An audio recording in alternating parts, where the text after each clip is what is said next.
It's just a story about Montana. I was riding a school bus in Montana. Our driveway was 7 miles long, and they would take me out to the end of the driveway in the morning, and I'd stand out there and wait for the bus to come, and it was another 10 or 15 miles into town to school. Picked up by the bus, and we had a bus driver that was a real jerk. He was mean to the kids. He was real surly. He didn't feel good. He was always complaining. And if you made any noise or anything, he'd threaten you. He was always threatening to throw us off the bus. He threw me off the bus a couple times. And I hadn't been there. I was just kind of starting my first few months there, and I didn't know everybody. But there was this guy that in the back of the bus. Student? No, he wasn't. He didn't go to school, but he was about our age. And it was, I don't know if you ever heard of Benny Reynolds. No. He was two-time all-around cowboy in the country. Rodeo champion? Rodeo champion, extremely. Benny Reynolds? Benny Reynolds, and his brother was Johnny Reynolds, and Johnny was the bull riding champion, U.S. bull riding champion in 1960.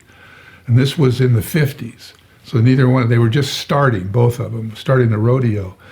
And actually, the first time I saw Benny was, we were on the school bus again, and there was a big long hill. They picked me up and they were starting down this really long hill.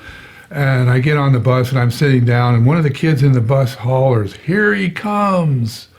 And all the kids run to the back of the bus, and we're looking out the windows, and this car is coming up on the back of the bus, and it's a pink and black brand new Ford, and it's coming. It's coming. He's going as fast as he can go. There was no speed limit then in Montana, and he just screaming by the bus, and so you see this pink and black Ford and these crinoline slips that the girls wore. Yeah. There was a girl sitting in the front seat, and the crinolines were sticking way up in front. I remember that in front of her face, and the car goes screaming by. And that was Benny. He had just won some major competition. He was probably 16 or 17. He was riding professionally already, and he had been winning. So he had obviously won some money and bought himself a new. He lived in Melrose, which is not a town. It's a couple of streets. Is it a stop sign even? Yeah, well, yeah, they're there, and there's like 6 bars. It's Melrose. They used to buck horses out on the streets in the town. You go on the Sundays, you go out and watch guys buck their horses out in front of the bar. But he goes screaming by. He's gone. But that was Benny, and that was my introduction to Benny. And then later, I'm on the bus, and the bus driver's throwing me out, and I hear this voice from the back of the bus, just like in jail, really. That voice comes over the top of everybody, and it says, "If anybody's getting off this bus, you're getting off this bus." And look back, and there's Benny standing in the back of the bus. He was riding the bus into school with his girlfriend. He was, this guy's... Was he already a legend then? Well, he was already a professional rodeoer, you know. He wasn't. He was just starting. Yeah. But he was like he rode Broncs. Yeah. So he was just getting a lift into town. Yeah. Well, yeah. He was riding with his girlfriend. And he didn't have any interest in school? No. He was riding rodeo. He's professional. Even that age? Yeah. Oh, yeah. He quit school as soon as he started riding. He quit school. Oh, okay. You know, and But so the bus driver, I remember the bus driver reached over and shuts the door, puts the bus back on the road. Really? Off we go. And he never taught. He never gave me or any of the other kids a hard time after that. It was Benny that scared him. Straightened him out. Yeah. If anybody's getting off this bus, you're getting off this bus. And to have Benny, one of those guys. Yeah. Even then, he had the charisma. Oh, Jesus. Yeah. Well, he's tougher than nails. I mean, he rides rough stock professionally. That's like professional football. That's like you get hurt. Yeah. You know, and you got to take it. Yeah. And the bull riding is insane. Yeah. And Johnny, he rode bulls. Brother? Yeah, the brother, older brother. And Johnny rode bulls. And Johnny was making money riding bulls, and so he always had new cars.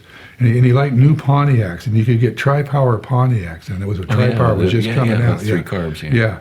And Johnny was famous for never driving his car without breaking 100. Okay. It didn't matter if he was going to the store for cigarettes, he would break 100. He said that was the only way the car was going to run right. You know? Of course, he was used to extreme and Yeah, fast I mean, and it's a guy. everything. Yeah, he's from being a bull rider, and he's out there driving around, going to the store at 100 miles an hour. And his brother is Benny, and these guys, they were pretty wonderful. They were my heroes, and I knew Benny on and off all his life. He's dead now, but he if anybody's in the Hall of Fame, it's him. Yeah.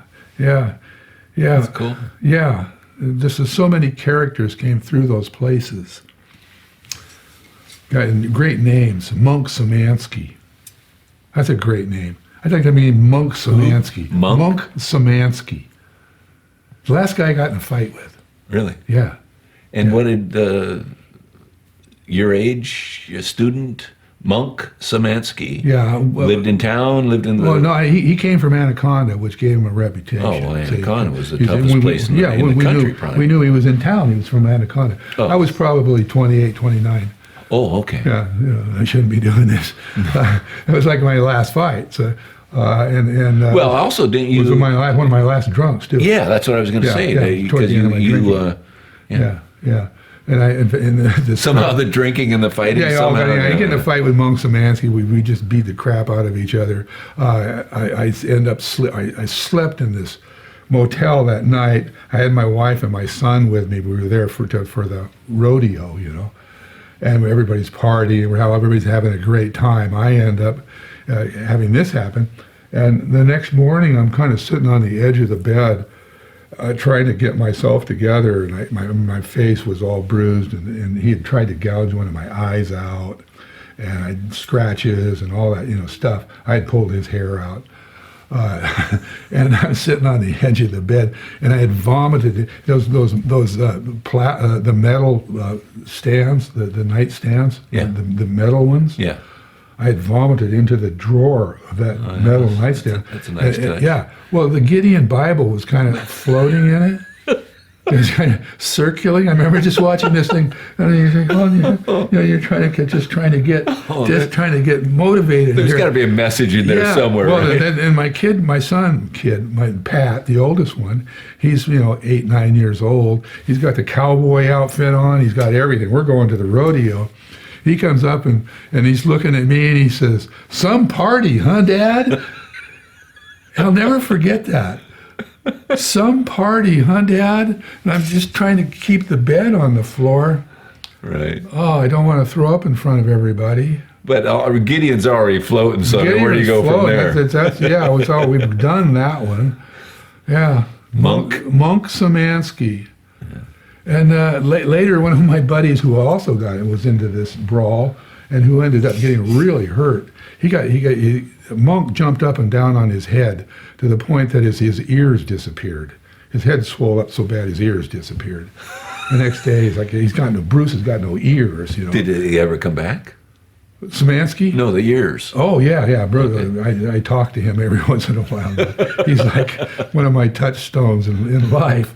He and I have seen some things, but he's telling me the story later. He and Monk were and a couple years ago, Bruce says, "I ran into that Monk Szymanski." Huh?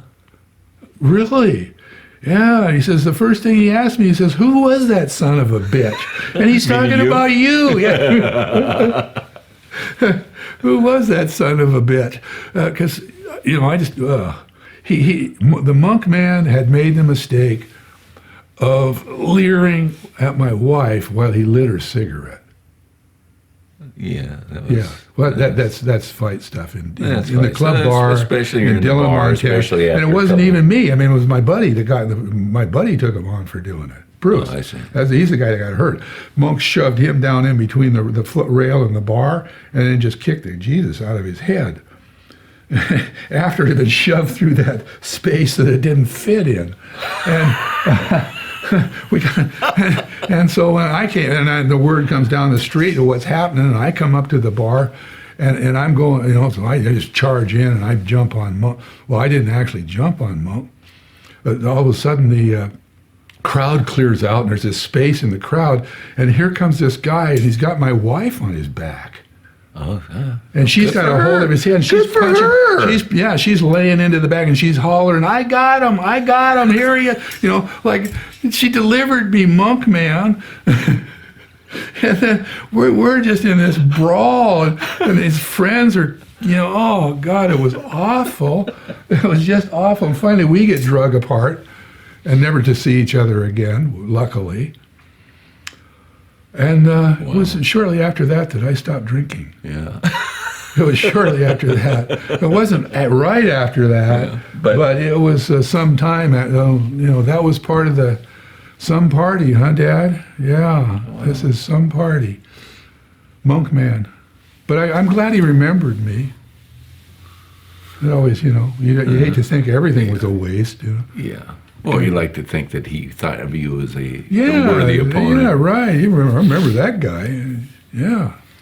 What other characters do you know? Oh, yeah. The other person that would come up first would be Larry. Larry Burke. He's dead now. Larry Burke was a power lifter. And I've told you the story of him being on the Wide World of Sports. No.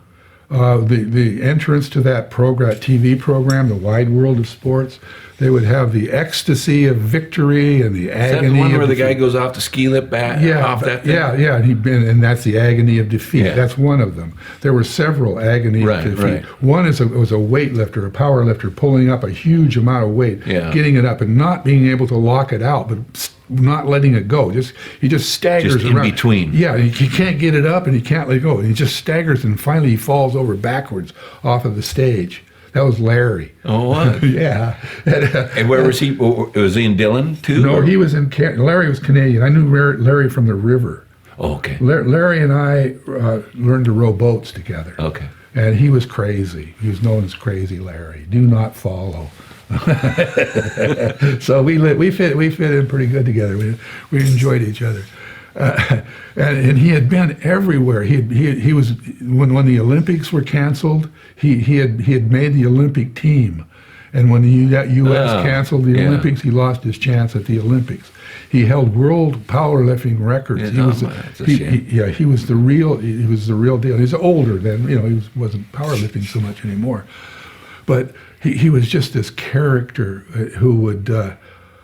Larry was willing to do just about anything, and he had a lot of energy. And we did a lot of rafting together and run some really wild water. It's the stories. I mean, it's hard to come up with individual stories about it. But he probably the biggest story for Larry is the way that he died. The man was a power lifter. He still holds records in Canada that haven't been broken. His buddy Chris Dariotis, who was another rafter friend, is now the strongest man in the world in the Masters. Okay. In his division, he's the strongest man in the world kind of guy. That's a burden. Yeah. So these guys were for real. They were real athletes, and they did a lot of steroids. I was going to ask you that. Oh, yeah. Larry talks about that. He said they all did steroids. Yeah. He talked about his legs being so wide and big in here for the power that he rubbed. His thighs rubbed together. He had to grease them to keep him from chafing. Yeah, to keep him the friction. How'd he die? He jacked his car up. He didn't put any safety things under it. A little truck. He was in a driveway that isn't flat. He jacks it up, crawls under it, and drops it on himself. Power lifter, he killed himself with a truck. That he probably could have lifted it. Did he? If he'd had his feet under him. Yeah, that's a bad way to go. Yeah, and he gave me so many lectures about safety because, I think safety's overrated. And he probably, however, does not. Oh, he did not, and he was always on me, about this. God, look at the way you tied this. This is, blah blah blah. This strap isn't going to hold, and all that sort of stuff. And then he's the one that. And he's the one that that goes out like that. Yeah, Larry was a really good guy. I miss Larry still. I've met more than a few people on the river that were characters and. They just had that difference to them. A lot of them are dead. Not so much from that. The skydiving took out people too. I did that for a while, and I lost several friends doing that. And that's dying for your sport is not a good thing. That doesn't make any sense at all. The sport, there's no sport worth dying for. Agreed. And man, yeah, and I missed that one. I had a dozen or so, maybe a few more jumps. And where were you going? Out of Snohomish. Out of actually Harvey Field there? Yeah, we jumped out of Harvey Field. This would have been probably in the early 70s. And that was before Snohomish was all built up. Yeah, there were still a lot of fields. And we're still jumping round chutes. We weren't jumping the parasails. Okay. It's all, T10s and Paracommander round chutes. And, I'm really getting into jumping, but it's just scaring the hell out of me. Jumping just terrified me, but I just insisted and made myself do it. My jump master, Ron Dixon, just a wonderful guy. I really love Ron, and he would talk me through it and put me out the door, and he had me jumping. I'm jumping with Ron, and he was with me every jump that I made, and he and 3 or 4 other guys, they're putting together a team. Or what they call relative work, where they free fall and they do all these things. They shake hands in the middle. Yeah, and all stuff and all this, and then they all join up and they go down. Right. And Ron wants a base man, and he's the base man doesn't have to do anything. The base man either goes out first or last, and the base man is somebody who will fall slower than the others. And apparently I was bigger, I would fall slower, I would be more stable in the air, and all I had to do was fall. I didn't have to do relative work. So he's got me, and I'm going to go on this team. I mean, this is a national team. These guys are going to the nationals. I got maybe 15 jumps or something. I'm still pissing my pants over the whole thing. Right. But he's all you got to do is this. Is all you got to do is this. Is all you got to do is that. We'll do it. Blah blah blah. And I trust him. So he talks me into, or doesn't talk me. He gets me to come down to Issaquah to a jump meet. They're having a meet there. And I show up, I got my chute and everything, and I'm ready to go. And there's a guy right ahead of me, brand new. He's just the same level as I am. He goes out of the plane, and he has a streamer. He's all of a sudden, he's got this streamer, and streamers are scary. And he's got this streamer coming out behind him. The guy cuts away, the chute goes away, he pulls out his reserve, whoosh, lands, everything's cool. And Ron's like, "You see that? That guy's great, He packed his own chute. That's why he had a streamer, blah, blah, blah, blah." And a streamer,